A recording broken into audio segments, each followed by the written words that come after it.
Jessica, anak. Mom's coming.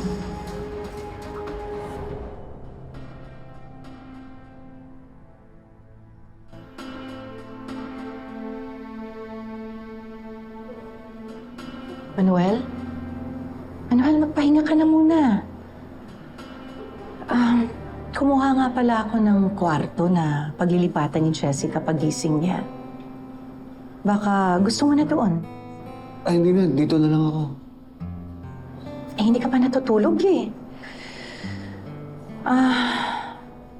Magdabag ka ng nakaupo dyan sa wheelchair. Kailangan i-stretch mo yung likod mo, tsaka yung mga binti mo.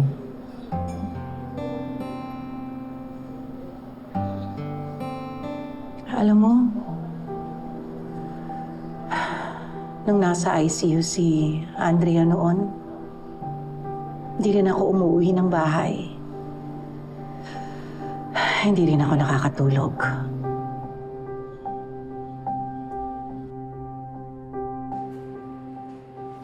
Nakwento nga ni Paz kay Abel. Halos sa ospital ka na daw nakatira nun eh. Hindi ka umaalis hanggat hindi magaling si Andeng.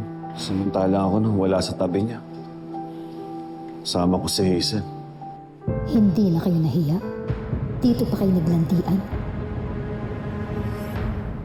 Well, magpasensya ka na talaga.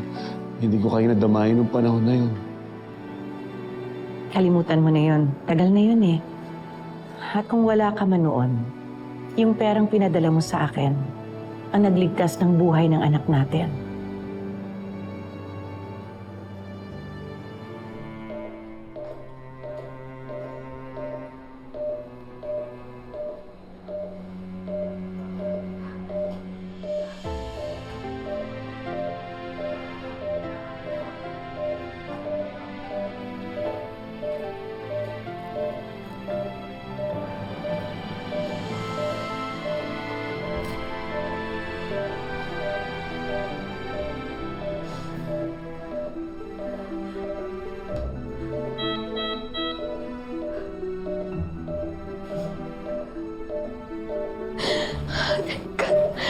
Salamat.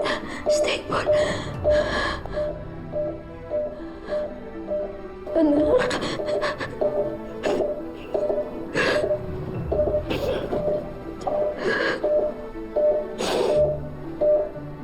Jessica.